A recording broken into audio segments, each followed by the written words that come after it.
This week on To the Contrary. First, the future of healthcare for women. Then, reaction to the Trump administration's double gut punch to the LGBT community this week. Behind the headlines, women CEOs, what's holding up the progress?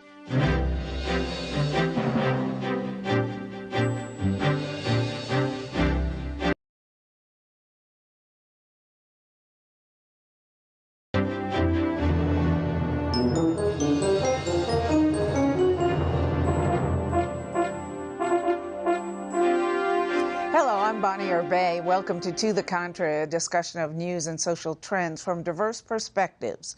Up first, what's next for health care? The Republicans' 7-year quest to repeal Obamacare ended with a surprising turn as Senator John McCain cast the deciding vote against the so-called skinny repeal of the Affordable Care Act. McCain, along with two women senators, Lisa Murkowski of Alaska and Susan Collins of Maine, were the three Republicans to break with their party. Planned Parenthood President Cecile Richards called it a grassroots victory for women, saying, "Women stopped this bill." So, Congresswoman Edwards, did, in fact, women stop this bill, and what's the future for health care? Well, I think clearly, and especially with the leadership and courage of Lisa Murkowski from Alaska, Susan Collins from Maine, I think the future of this is back to the drawing board, hearings, testimony, data, and let's fix the problems we always knew were there.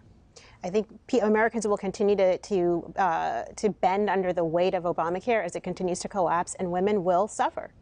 Okay, I think you're going to see an unintended consequence, which is some bipartisanship to fix the problems that exist in the Affordable Care Act. But I think it's going to continue to remain strong and positive with the American people. I'm completely optimistic about bipartisanship in the face of this. As Senator McCain put it, now's the time to really evoke that spirit of the Senate and do some good together.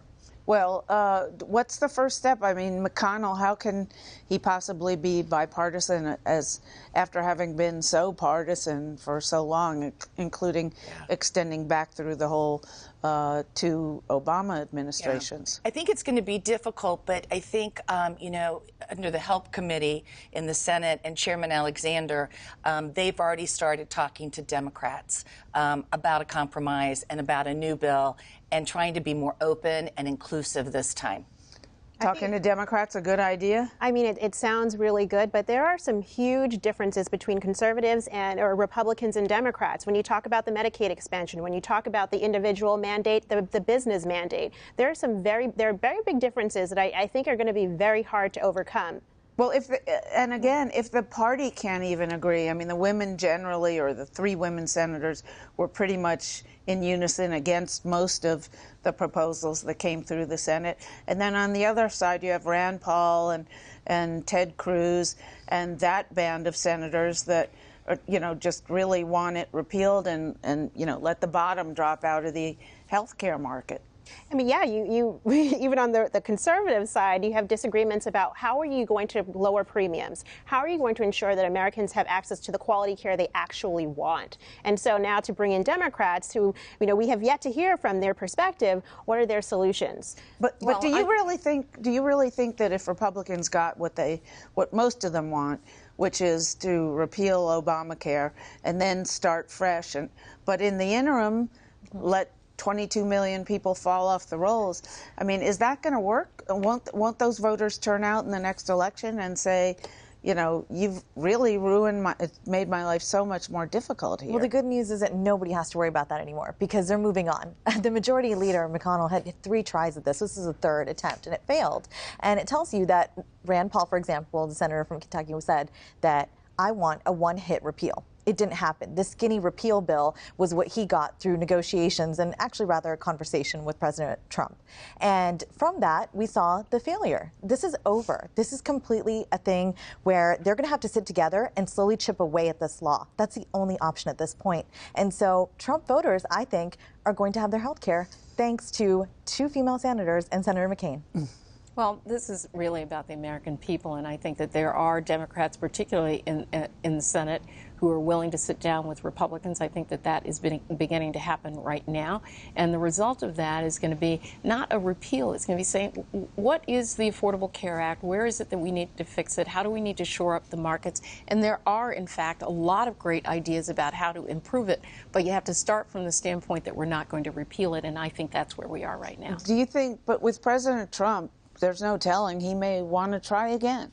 Well, we do know that the president was willing to sign anything. Right. Well, this is an unusual presidency with all kinds of things happening that are abnormal, that don't normally happen. But he's got a short attention span, and attention should be paid to that. Because yeah, but they have frustrated. The Senate rules are set up such that they have to do health care before they can get on to the next topic. Indeed, but I think Trump is going to take his hands off of this. I think it's been too messy, and he sees that he's really lost his political capital in this, too. I mean, look, he sent up Mike Pence to the Hill, and even Mike Pence couldn't do anything here, and he's loved on the Hill. The one thing, and he's personally attacked, which I want to get to anyway, sure. Senator Murkowski and a lot of senators, and Murkowski. I wanted to know what you particularly thought of Murkowski. He attacked her, told her, said it was all her fault, and she deserted her party and she deserted her country, and she came back and put on indefinite hold his next 6 high-level nominations to the Interior Department under the committee she controls. I mean, that was really a cowboy-cowgirl shootout. Did she win or did he win? I don't think anybody won out of that. I mean, it may seem like she's standing up for her people and her constituency, but when you look broader than that, what has been at stake is far greater than just egos. Yeah, but wouldn't she have been seen as completely weak if she didn't come back at him after the way he almost went after her, the way he went after Rosie O'Donnell?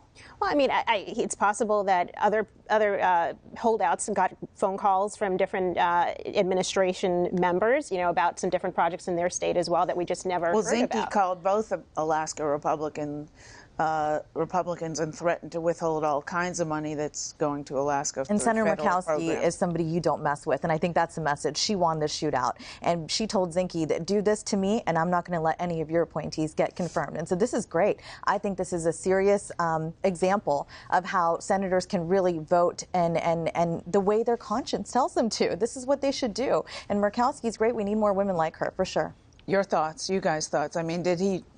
I think he goes after it. everybody, so you can't say it was just because she's a woman. But here's a woman with power who gave as good as she got. Well, and she obviously knows her power, and I think that, you know, the challenge here is that the message that sent to other senators, that the president really can't be trusted and that he will attack you. And, you know, if he wants to live to fight another fight in another day, he can't go around bullying senators. Well, will he live to fight another day? He will unfortunately live to fight another day. However, to your point, he needs to start being a little more careful with these senators. I mean, they already have their backs up about Jeff Sessions, and not happy with him about that. And I think the senators, you know, proved their point. I love this. They're equal branches of government. I mean, this is why we have 3 branches. They check on each other. This is awesome because the Senate really has power. They are equal to the executive branch, and this is huge. All right. Let us know what you think. Please follow me on Twitter at Bonnie Urbay, @ToTheContrary. From healthcare to transgender rights.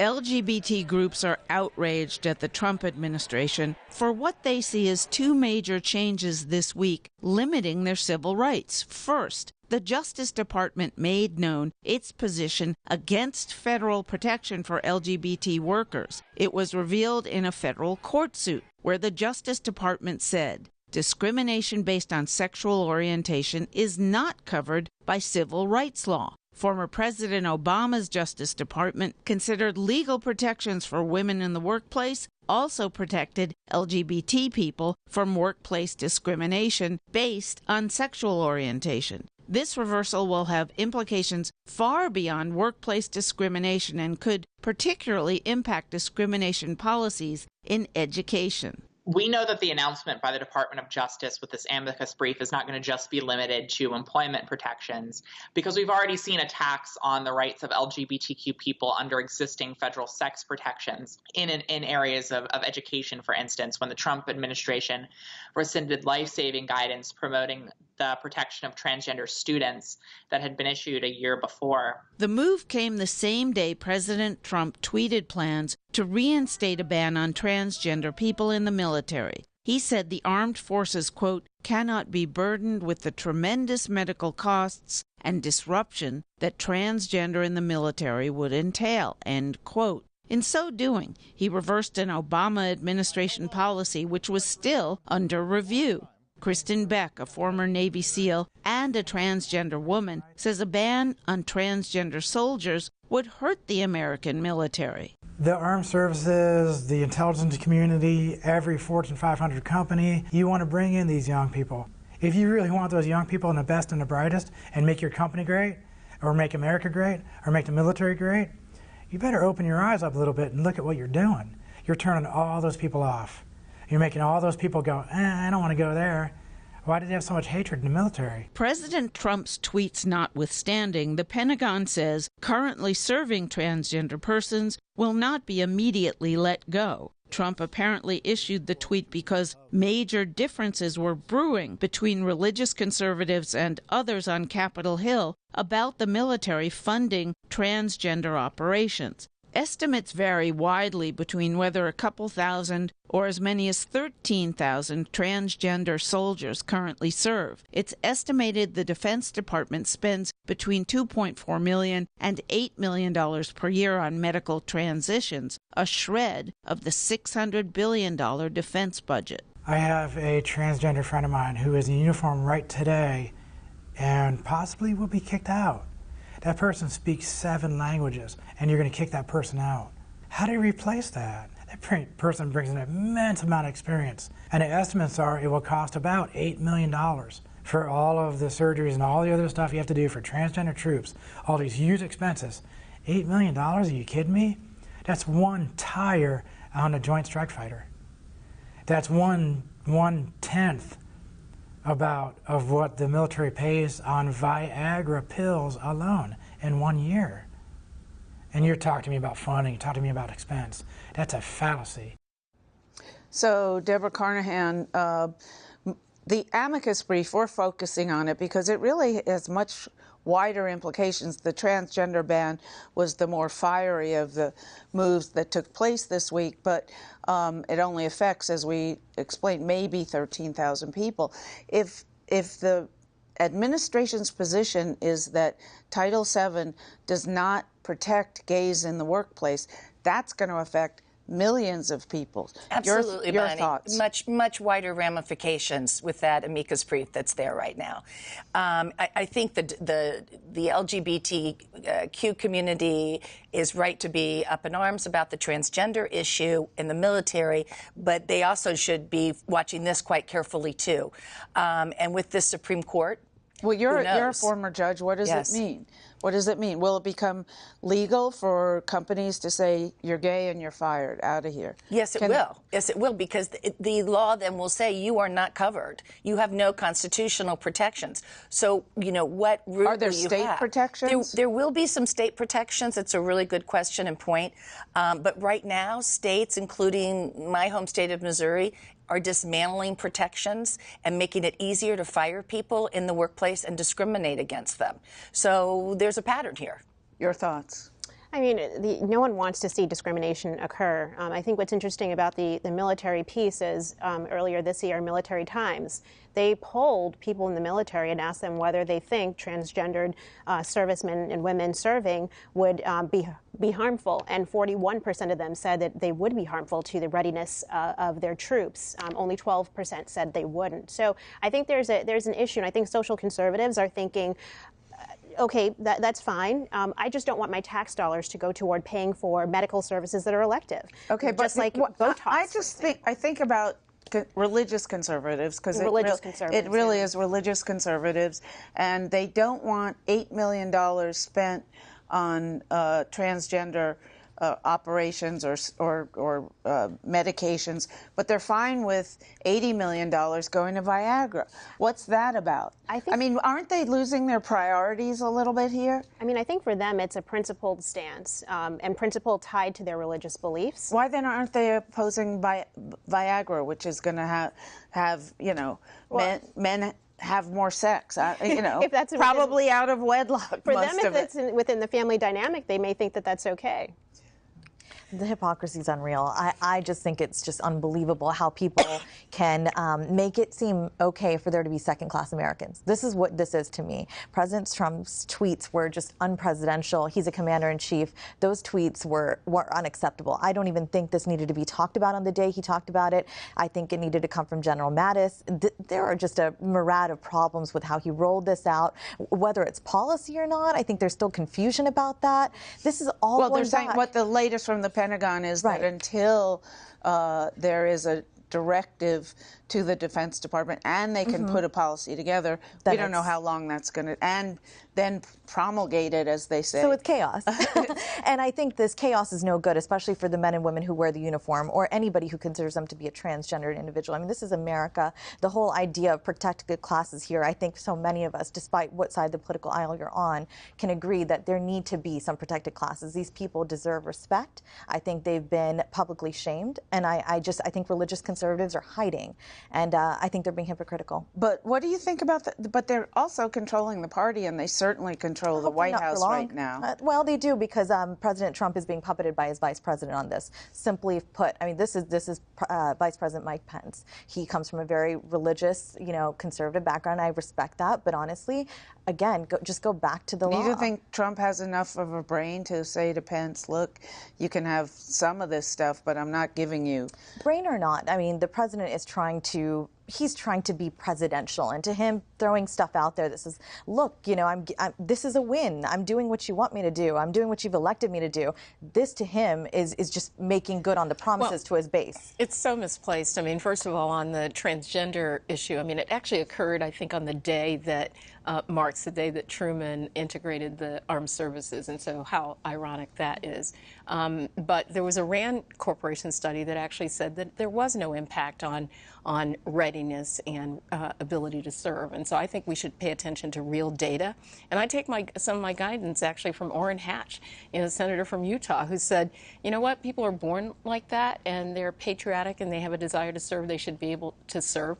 And then our workplaces, frankly, have moved way beyond this. Some of the most, the technology firms and other firms across the country that are doing so well and contributing to our economy, they want to make sure that they have a fully non-discriminatory workplace. And so I think that the country has moved on, and it's time for conservatives. But how much is this going to, putting it into law, is it going to set the country back in terms of societal attitudes towards LGBTQ? Well, no doubt, but we're not there yet. And so I think that there's a compelling argument that's going to be made in the courts that are going to look at where we are, the reality of our workplaces across the country. And, we may be talking about this in the same way that we talk about marriage equality, talked about it a year ago. Final thoughts. Yeah, final thought on this is that when you're talking about what President Trump did, he did this in a tweet. He did it because a Missouri Congresswoman, Vicky Hartzler, went to him, and she was just trying to get the medical procedures carved out of the bill. And he turns around, shoots from the hip, and goes, hey, everybody's gone out of the military. And I mean, this type of policy, it's very dangerous. And I know a lot of conservatives who agree, and I love that you brought that up about the operations. I mean, look, taxpayer dollars, we don't want that to go to that, but there's a whole lot behind that. So you're right, he really kind of blew it up. But I just don't unknowingly understand why radicals on either side would pin so much on such a tiny little part of the budget. It just makes no sense. 0.01% of the budget. Right. Nothing. Right.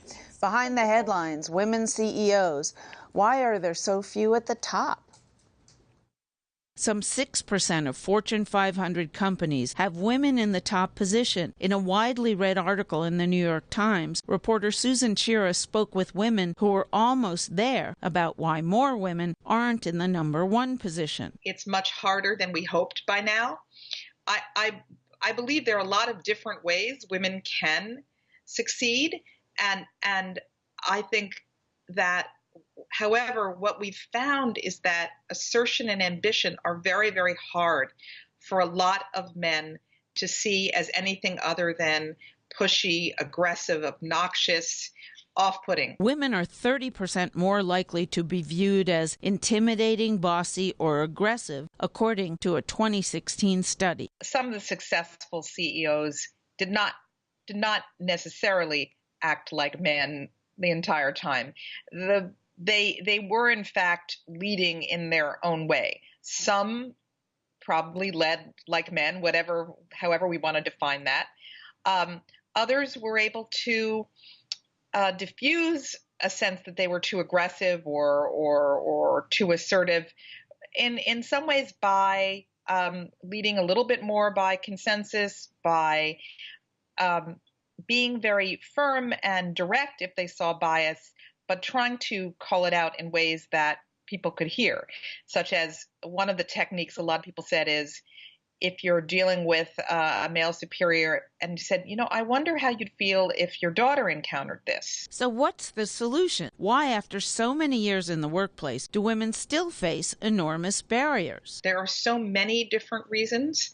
They range from the way that many women are socialized to perhaps eschew a certain amount of competition.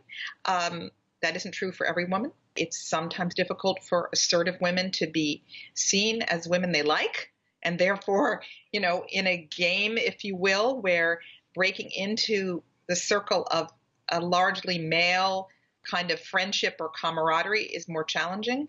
So I think that there are a lot of barriers. One nugget Chira said she took away from her research is that women should be armed to enter the workforce with realistic expectations. Women should simply be more aware of the obstacles that they will encounter so that they can school themselves to approach them whatever way suits their own personality. I think there are many roads. Your generation, do they have high expectations, overly high expectations, based on the percent of progress to the CEO suite? I wouldn't call them overly high expectations. I say the expectation is there, but that's because we live in a more empowered society now, where the narrative is out there that women can do anything, and you can go from being an entry-level worker one day to being a boss, the CEO, the next day. I mean, I really do think millennial women see that and feel that, and I'm encouraged because I think there are many roads to the C-suite, and women in my generation are sort of kind of pushing past the traditional mentality and saying that I can achieve anything. However, the thought process is still out there is that, look, if you're a young mother like me, that you have other obligations and that you may not be well equipped to be a leader for reasons of those sorts. Donna? I feel like I'm in a throwback zone.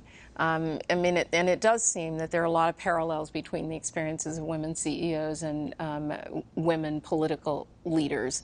And we haven't been able to quite break that barrier yet. And my hope is that this younger generation of women really does perceive themselves from the outset as belonging in that C-suite. And I think as that changes, their male peers will change as well, but not quite there with our generation. But isn't it what I took from Susan Chira is it's kind of like a whole lot of managing relations with men in the workplace.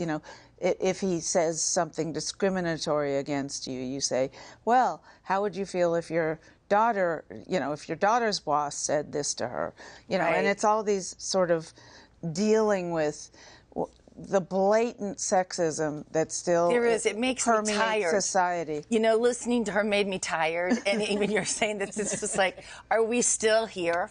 We're still here. And then there's kind of the attitude, look at the president's own son when he was talking about sexual harassment in the workplace and said, well, if a woman gets sexually harassed, she can just move and go to another job. There's still kind of that viewpoint. Would you say that about a man? Is a man's job not more valued than that, to say, wow, you don't have to move and go somewhere else when conditions are not right for you? So I think women face those type of challenges, that their work is still not taken as seriously.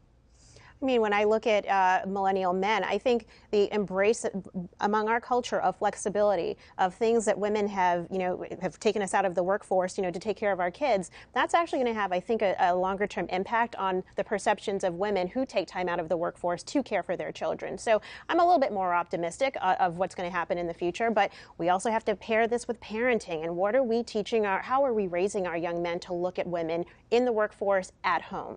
Very briefly, are more young women looking to start their own businesses if they encounter sexism in the workplace? With or without sexism, I think entrepreneurship is hot. Having a side hustle is hot among our generation because we recognize the workforce of today is not what the workforce of tomorrow is going to look like. All right. That's it for this edition. Please follow me on Twitter and visit our website, pbs.org/to the contrary. And whether you agree or think to the contrary, see you next week.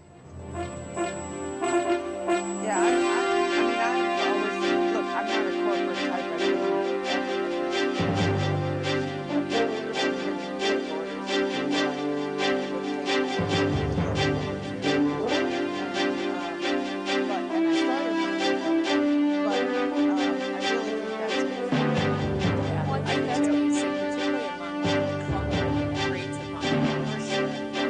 The question is,